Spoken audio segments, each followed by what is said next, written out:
missing one person, though. I at least miss him, and that's Jan, who's actually written the book we're going to talk about. So I think we should give him a big applause and ask him to come in. Jan, please come in.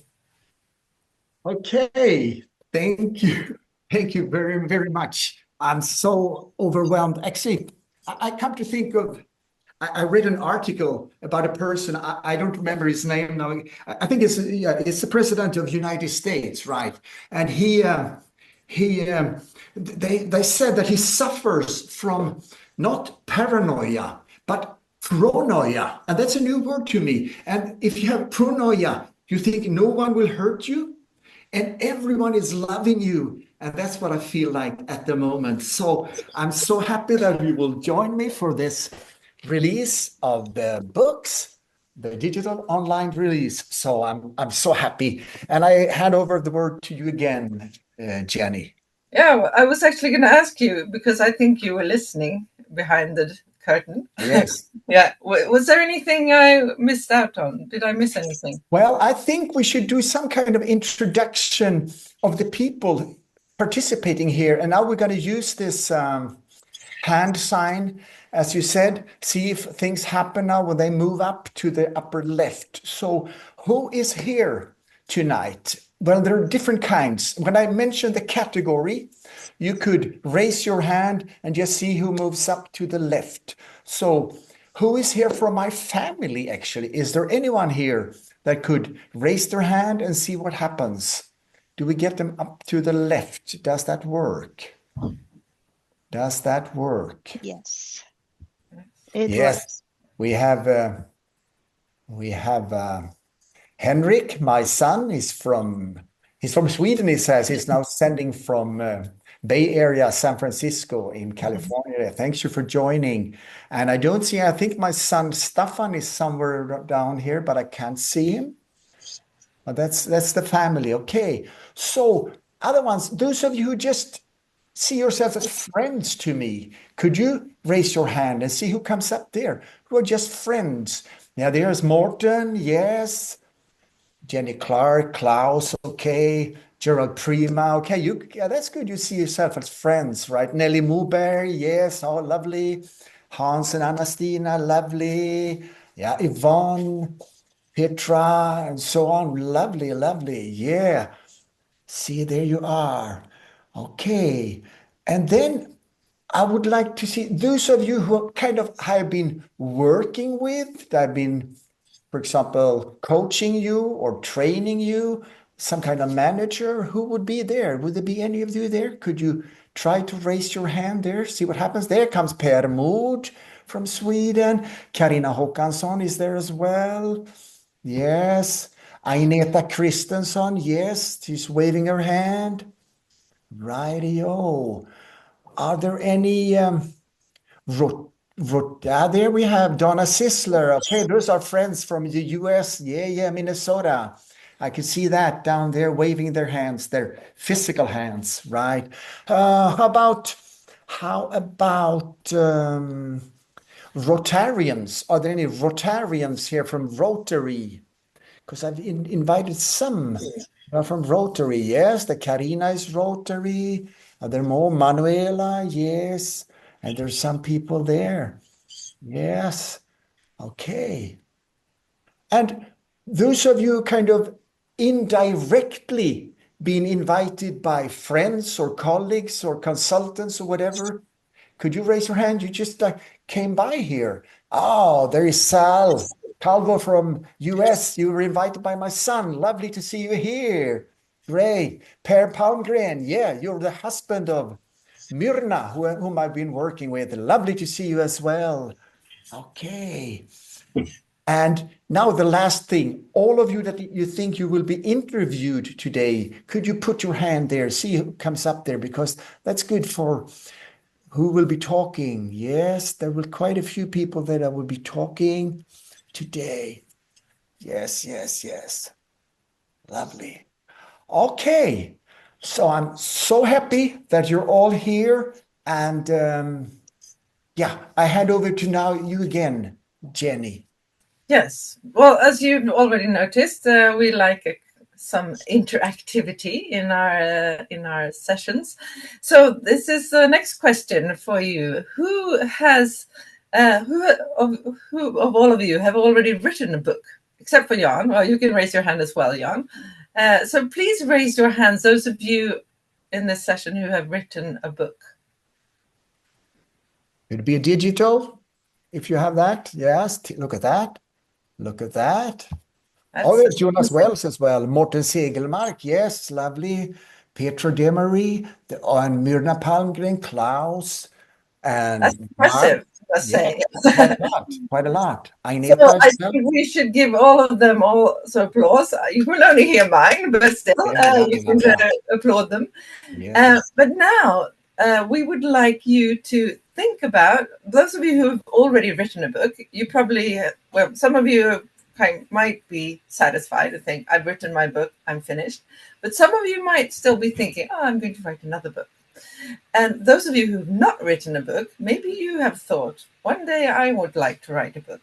And so our question is, if you would write either your next book or your first book, what would that be about? And so we'd like to move you into breakout rooms now for 4 minutes. Yeah. And you can discuss this with your the people that you end up with in your breakout rooms. Talk about if they would write another book or write their first book. But the topic tonight is about you, Jan, and you have written your first book. Yes. My question is, how did you come up with the idea of this book, Lead Like a Swede? Well, it's Lead Like a Swede. You have to kind of back up a little because I've never thought of writing a book or anything. Some people dream about doing that. Mag ik jou terugbellen, want ik zit in een meeting. Are we here? Someone else there? Yvonne, I think. Yeah. Sorry. Was Dutch.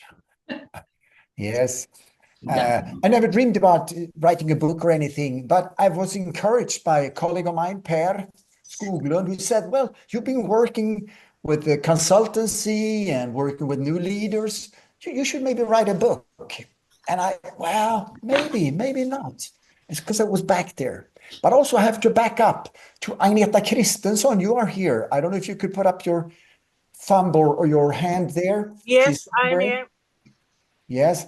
So Agneta came into the staff room for the teachers, I don't know, maybe 30 years ago in Hem. More than 30 years ago, Jan. Yes, okay. That's more. Time is flying, right? Yes. Into the staff room, and she said, I have an idea. I want to train teachers to coach other teachers. Anyone daring do that? And she went whole through this town of Alingsås.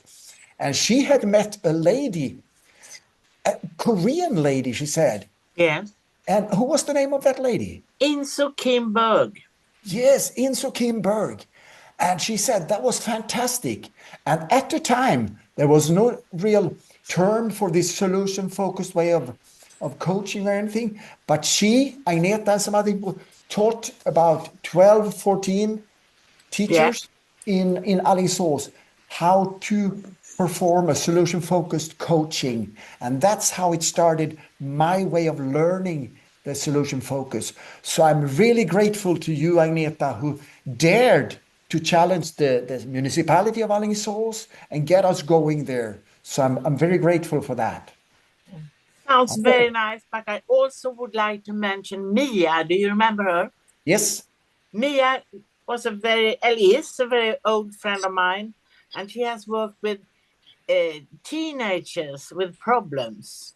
Yeah. And she had found just the key to work with what's possible instead of what's the problem. Yeah. So, and you wrote a book about this, right? And so on. Yeah. Okay. Yes. Oh yeah. So, sorry for interrupting here, but so this is about solution focused. That you started writing about. So that was what you wrote your first book about. But then, what made you to write this second book?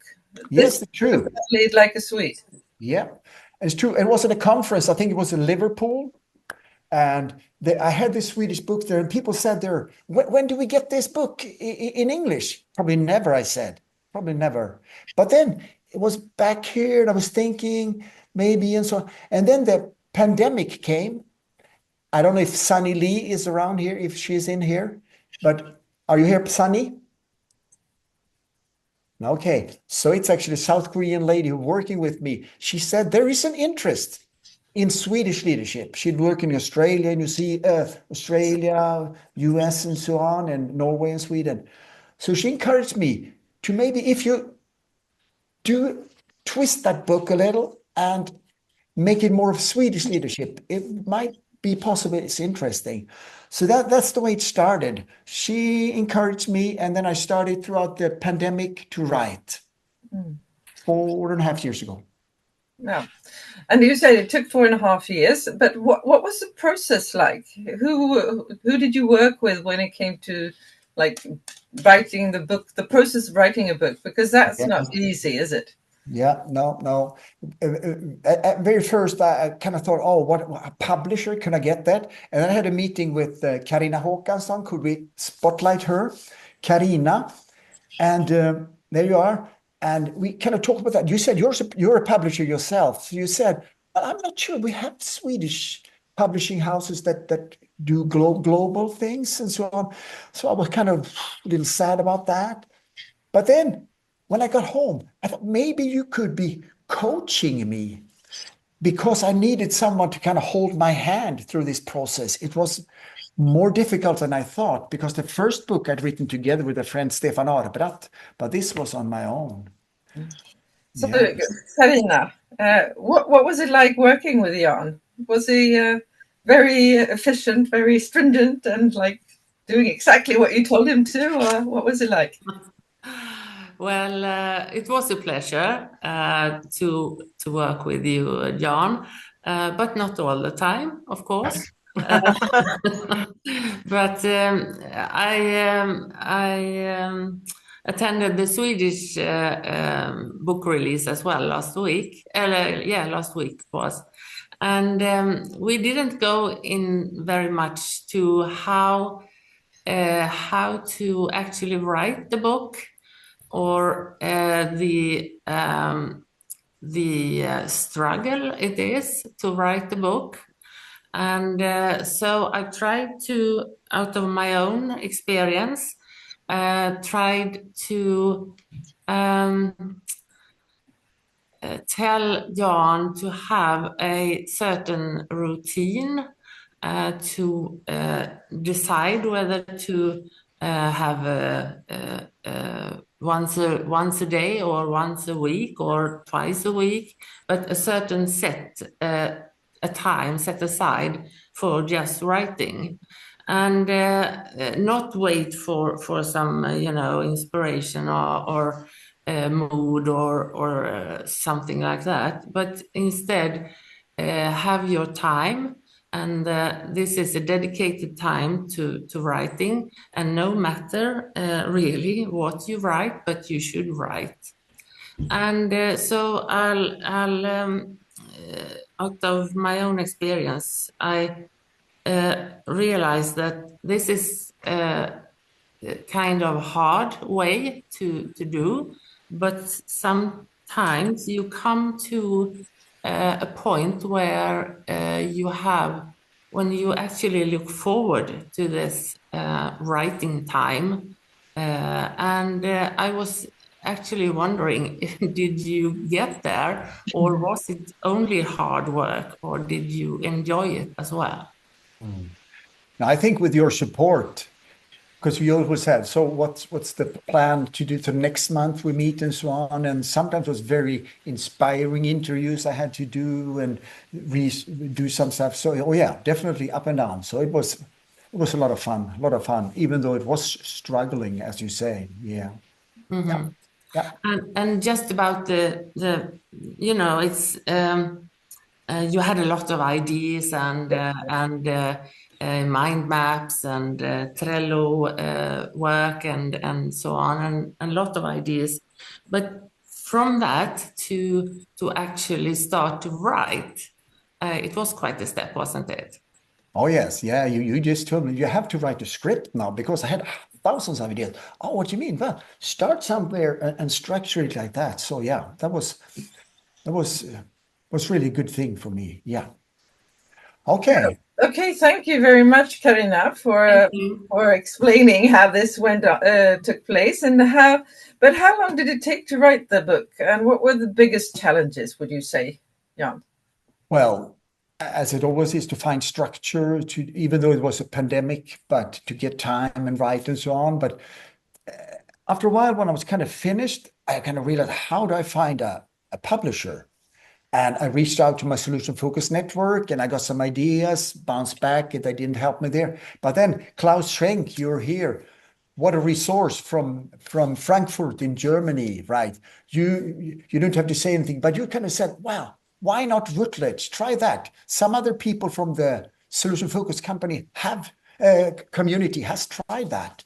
So I did that, and wow, what happened there? And throughout, I have to mention, throughout the journey, Sandra Collins, who's here tonight, Wendy, you are helping here. We've been meeting every 6 weeks, also helping me out. Lena Dahlman, some critical readers. Henrik with the language, a critical son. And then at the very, very end, it feels like it's a year ago, Jenny Clark said, I could help you out to kind of work with structure and stuff. And she said, wow, it's good, but I think you have to rearrange a lot. What? Yeah, I love structure, she said. So we turned around the content and stuff like that, and she helped me out with the language and so on. And so I'm very grateful for that work. For half a year, no, a couple of months, we did that every week. New things there. Anything? Just to clarify, this was Jenny Clark and not Yes, me, Jenny although Clark. I also like structure. Yeah. But and that resulted actually into you dividing the book somehow into 3 parts. They're all intertwined. They belong together, but they are divided into kind of 3 parts in the book. And the first one about Swedish leadership, what it is and what influences it. The second part about being a leader in new terrain. And the third about solution-focused leadership. So I thought we should structure our conversation from now on according to the book. Is that okay? Yeah. Yes. Yeah. Go on. But you also have, in your book, you have very many interviews, about 40 people you've interviewed, and you mentioned them throughout the book. How did you find all these people? Well, the short way is a network, definitely. Asking around, asking that and that, finding out. So quite a few I know of these people, but not all of them. And sometimes you kind of reach out for long and so on, but network, I'd say. Yeah. And about Americans, were they very many around? I know you have your son in America, but did you find anyone else there? Well, I was actually looking for describing the Swedish leadership. Should I do research on that? How should I do it? So I interviewed people in different continents, and I thought, US, who can I find there? And sometimes you don't know, just in front of your nose, you have one. So the neighbor, actually out here where I point now, Debbie Lennartsson, she is from the US. She's been working for Oracle and in Sweden, Lindex. And I said, could I interview you? Yeah. So sometimes the people to interview are nearer than you think. So, yeah. And I knew this, that's why I asked the question, because that's also my experience talking about helping people with startups. It's always, you have to ask people to find their own network, and usually there is someone very close that you forgot about. So that's a good thing to remember. Yes. But back to your book, what is the Swedish leadership? You asked globally who had encountered Swedish leadership, what were their experiences about this, and also Swedish people going abroad, what they experienced, the differences. But what would you say? What's your question again? What is your question again? My question is, what do you find? What is Swedish leadership? Okay, yeah. And what were their responses? Yeah. The interviewees. Very many talked about the flat hierarchy. A lot of people couldn't see who is the boss in the room when there was a management team, and also giving a lot of people their voice, letting making everyone heard. I'd say that's big things. Yeah. Yeah. And now I don't know if we have Ahmad Al-Ahmad. Are you here? I have looked for him, but I Oh, can't see his name. No, I don't know. He No. he actually from Syria, so he was in when we had our book release in Sweden, which was really nice, and he talked about the difference. We're in Sweden. He said in Syria, I remember there are a lot of managers. They tell you what to do, and you do it and get higher paid. But in Sweden, the leaders might say, well, you could do this. And you grow as a person, he said. Total different. And very much interest for the people that the manager, the leader are leading. So that's what things that he said. Yeah. And then you have some other people that you mention in the book. Would you like to?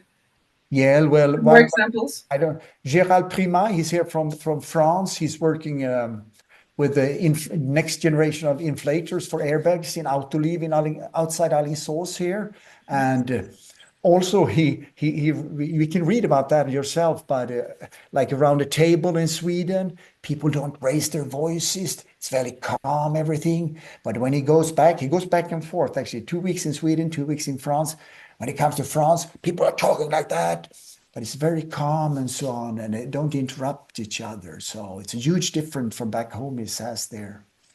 Yeah, but I know, Kajsa Svensson, I think you should ask her some question and introduce her to this now.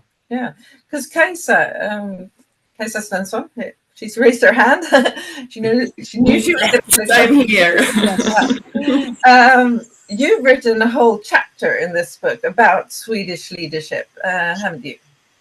Yes, Jenny asked me to write this chapter, so I work as an intercultural competence trainer, mainly training newly arrived people in Sweden. Out of many has just gotten a new job as the boss in my new department or my new division or so.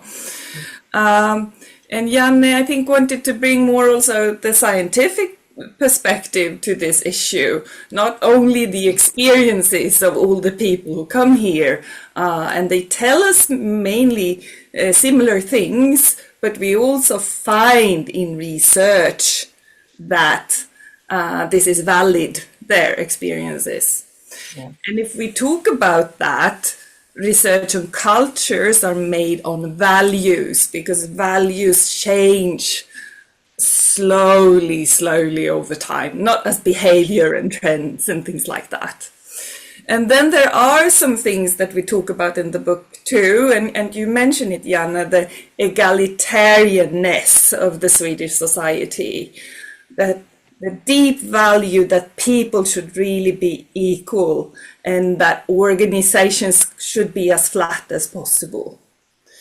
And that has a huge impact on the relationship, of course, between leaders and employees, how this happens. So rather than bosses telling people what to do, a much more coaching leadership. In Sweden, there's the saying that a good boss is sort of like, he's a good boss because he's just like one of us. Sort of one, so there's can be difficulty to see this relationship. Yeah. Another very strong value is the caring values in the Swedish society. And then on the other side would be more competitive values. In a caring society, we believe that the weakest link in the chain need to be fixed. And that's how we move forward. And everyone can come along, be on the boat. Whereas more competitive societies, they believe you should praise the strong. And the strong will become good leaders. And the leaders will lead us forward and people will follow. So those are also two very different values behind the leadership. And these, of course, combines and can result in a more coaching leadership that Janne suggests also later in the book. Thank you very much. Yeah, Thank you. And I'm all of those of you who want to learn more about this and read more, you should read about it in the book, the whole chapter, and learn more about Swedish values. But you said caring, right, Kajsa? And we have someone else here called Stefan Karlsson. I think he's here. Yeah.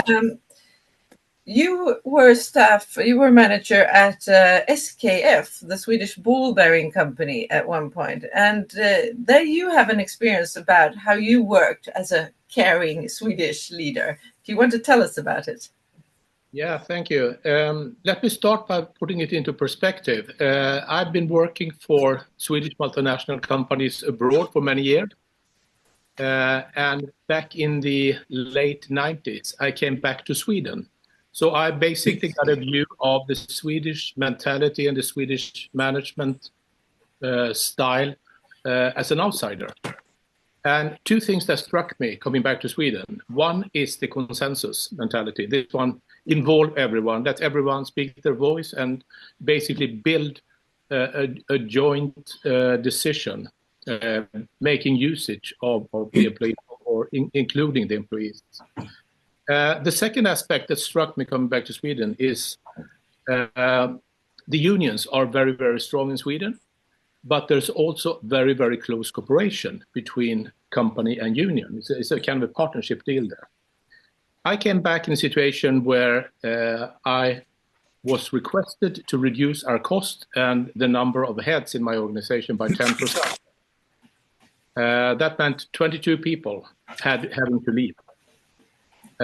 In different parts of Sweden. So I decided that, first of all, getting very, very close connection with the union, basically agreeing that we have a shared challenge to solve this in as good way as possible for the individual.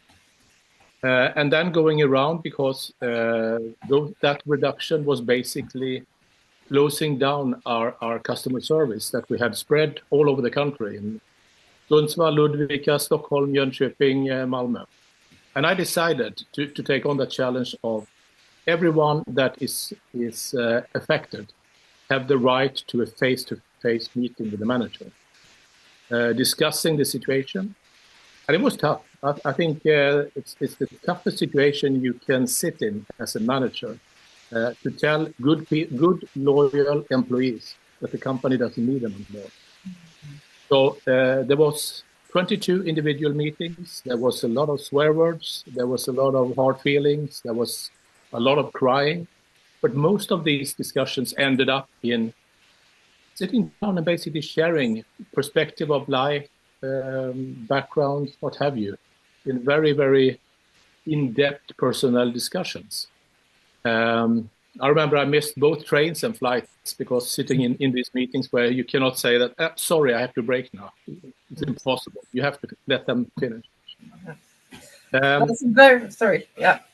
Yeah. Just to conclude there, with a very good support of the union, we managed to find, and also of individual employees taking their own initiatives. But we ended up with 20 out of 22 finding good solutions. Different jobs, different positions, inside or outside SKF, early retirements. And at the end of the day, we failed with 2. So we put 2 people out of work. But I felt that it was a matter of self-respect to sit there with each and every one, listening to their story, taking on their cursing or their aggressions or their sorrow. And it was a part of the job. I think just to conclude, I think if you don't feel bad as a manager in that type of situation, you shouldn't work as a manager. Thank you very much, Stefan, for telling us about this, and that very much explains to me, at least, how many Swedish workplaces work and our values here. And somehow I came to think of the of what's happening in the US now with the cuts, and I think that's probably not done in the Swedish way, at least. Not of what I've heard, at least. Quite the opposite. Quite the opposite, yes. But we have come to, that was about the first part of the book, about the Swedish culture and Swedish leadership. But then the next part is about leading in new terrain. And what do you mean by that, Jan? Well, as I said, I've been working for more than 23, 24 years with managers doing onboarding jobs or shifting their tasks. And so new terrain is when things around you change. New management, new directions, new people in your group, or you just, as I said, you get a new job. That's new terrain. Yeah. And why did you write about this in your book?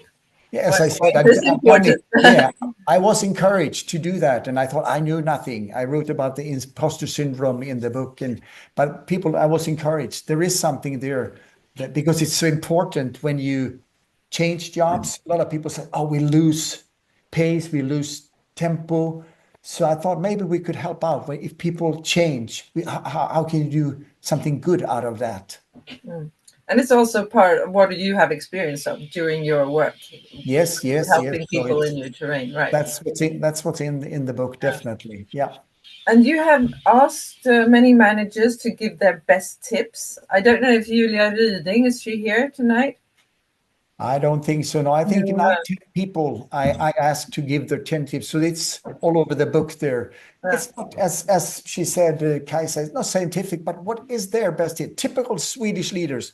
One shepherd, a priest working in church, one policeman, one working in a sports club. So very different people giving their 10 best tips for leading a new terrain. Yeah. So how would you summarize that? What are the best ideas for if you are a leader in a new terrain? Do you have if you give your summarize of what you said? I love one answer I got once to kind of read and scan the organization, who is doing what, their positions, their responsibility. That's one thing.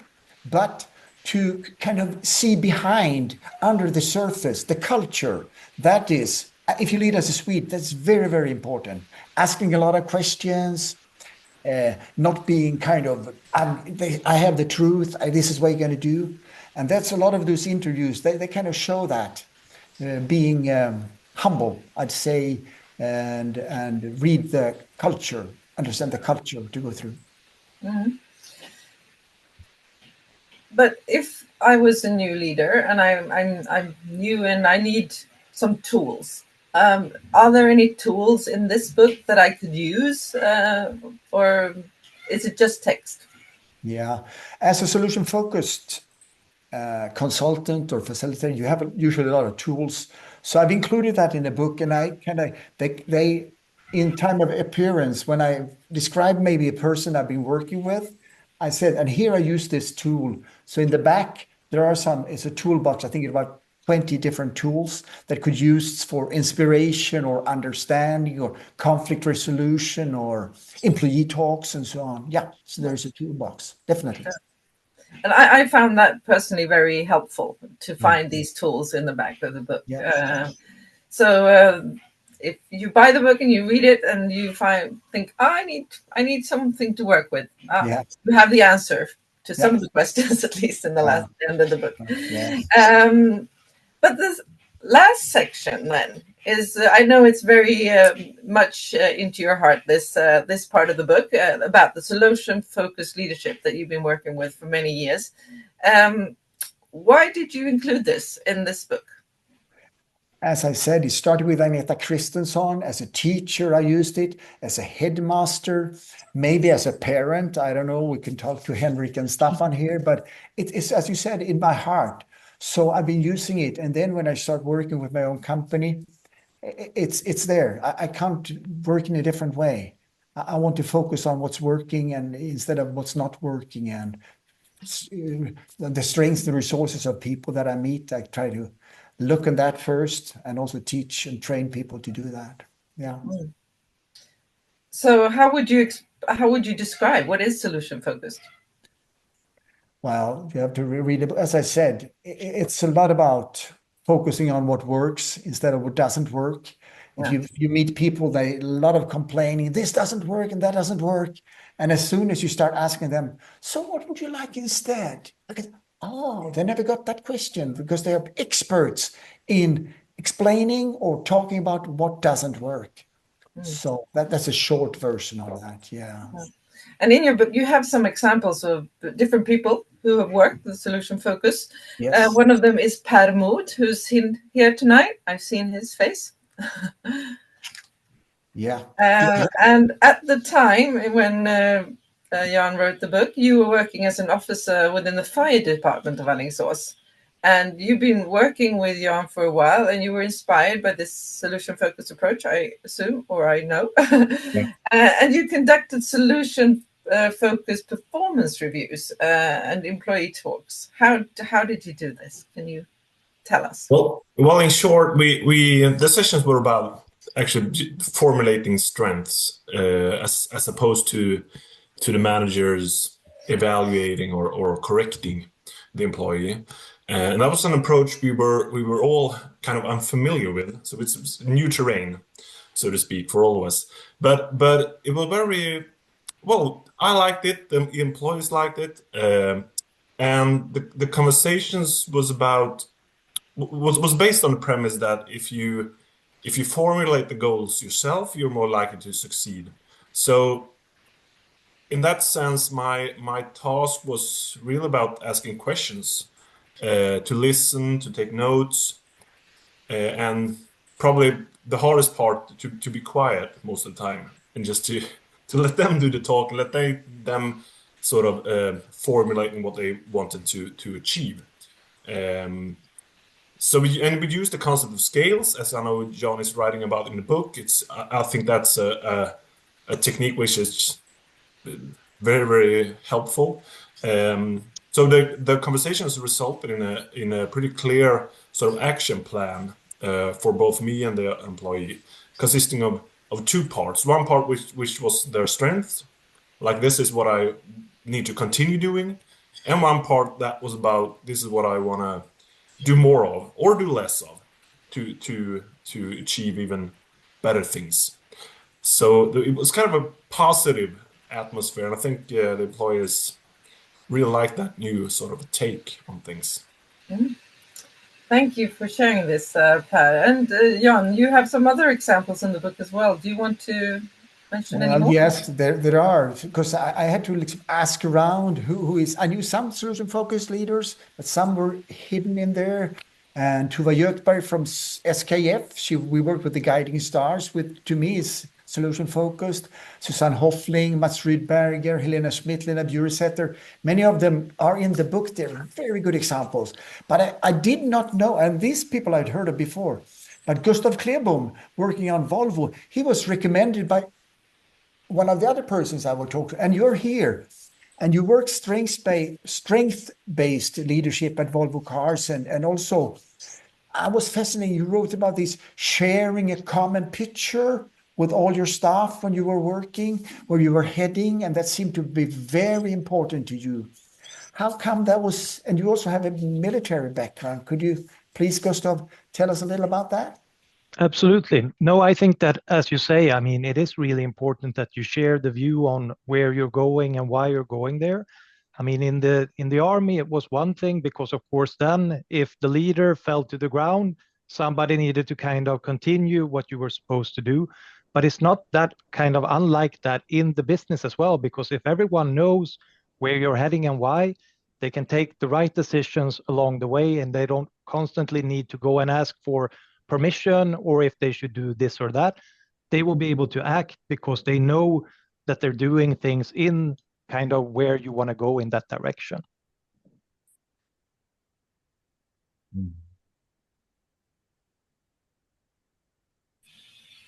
Thank you, Gustav. Thank you for sharing this.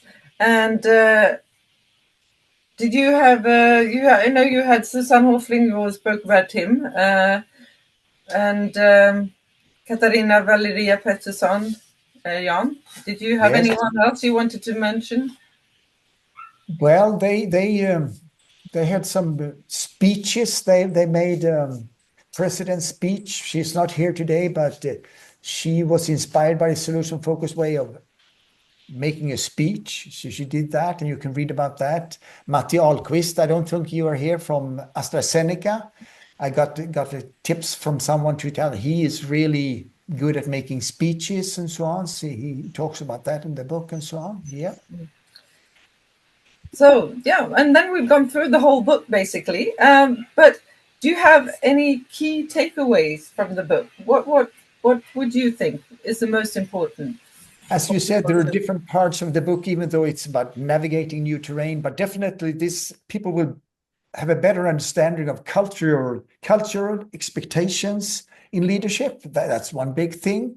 But the other one, it's all through the book, focus on strengths rather than weaknesses, and spending less time on problems and more on where you want to go. As Per says, Per Mood, the scales is all through the book, using them fairly simple. The once you start using it, I do it like this with my arms and hands all the time, or you go up like that, scale like that. So, and also leaders in new terrain ask questions rather than assume or think that's what you do. So there are quite a few takeaways. Yeah. But you don't just want people to read the book, do you? You want people to read the book, and then you want them to do things as well. You want them to take action. What do you want them to do? Well, that's up to them, but to do something differently. That's my key point. And as a solution-focused trainer, what is the most important for you, for the organization, to do that? So yeah, to do something in a fruitful or right direction there. And I'll actually dream of also setting up a training in September with a little challenging thing. One thing I usually do is with new leaders stepping into their first leadership roles, or experienced leaders transitioning to new jobs. I've done that. But now I dream of having leaders from different backgrounds and diverse perspectives who are curious about each other, that are Swedish and solution focused, interested. And so that I think I need, you are here, your help. So I will send an email there. See if we can find people, maybe someone in France, someone in England, some in Sweden, interacting there, learning from each other, where the thing is, maybe they first or second year in a new role. And so that's the dream I have. Yeah.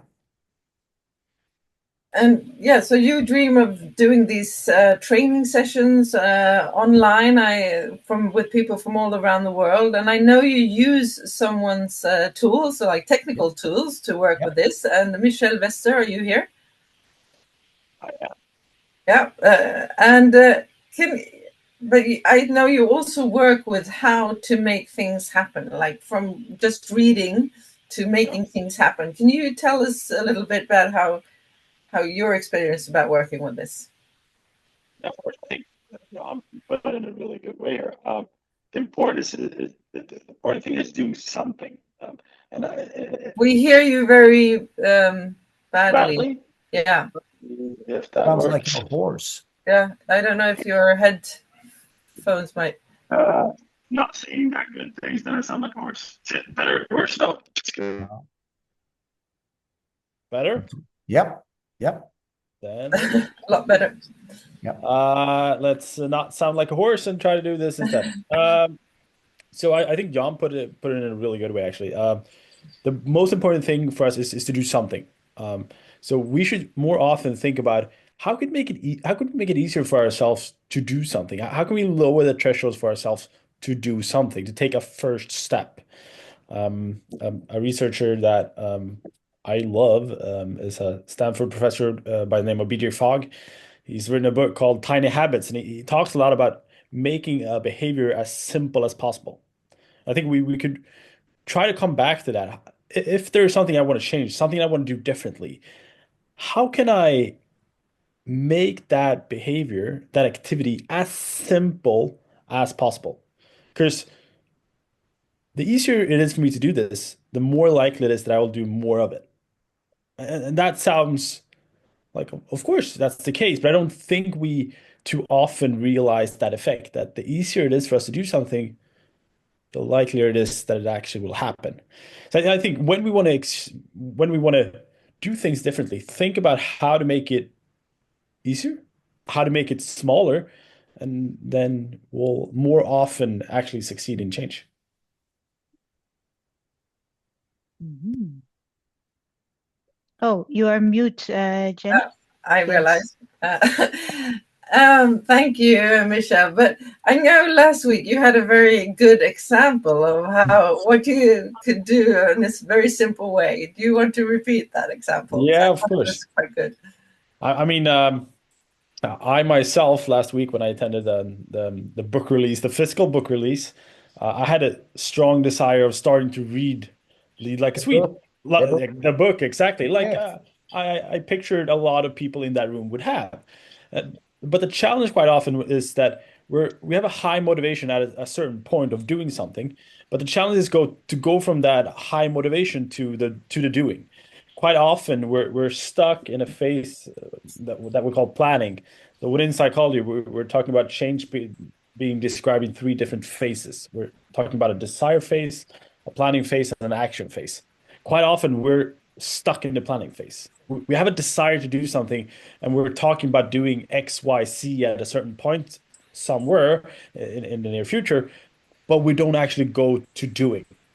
So an example I gave last week was to break this down and make it easier for us to start reading the book is to just decide on a specific time and a day in the upcoming week where you read 1 page of the book. Not more than that. Just read 1 page. It doesn't have to be a chapter. It doesn't have to be half the book. Just decide I'll read 1 page and decide when you'll do that. That will increase the likelihood of you actually, succeeding in reading the entire book. Thank you, Michelle. I can tell everyone that was a big discussion for us during the whole weekend about how often you end up in the planning phase and how hard it is to get into we all do. phase. But thank you very much, Michelle. And Jan, I know you want things to happen now, but if you would lift that up onto a higher level, say everyone here reads your book, but what if you dream a little bit further, what would be your ultimate dream? Like, what would you like to happen on a higher level? That's a big question. I mean, one thing is to set up this training. That's really a kind of a dream for me. But after Lennart Dahlman, who isn't here, he read the book and he said, well, Jan, suppose people and leaders throughout the world would read the book and adopt more of the Swedish and solution-focused leadership that you describe. Don't you think the world would be different? That many leaders that you see on the news today would act differently in a better way? Do you think that? What a question, I said. Yeah, I think it would be a better world we live in if people act like that. Well, why don't you tell people? He said. Well, I probably don't dare and care to do that. So, yeah, that's the way. Well, thank you for sharing this, Jan. And I think it would be a good thing for the world leaders to read your book and see what would come out of that. But for now, we will be very happy if people here read it. And if you think about people who you think might be interested in a training session with Jan eventually. We will now open up for questions. But first of all, I think I would like to thank Jan for letting me be the facilitator of this session. And I would like also to thank Jan for writing this book. I'm not going to applause again. Well, I can applause, but you can't hear your applause. But I think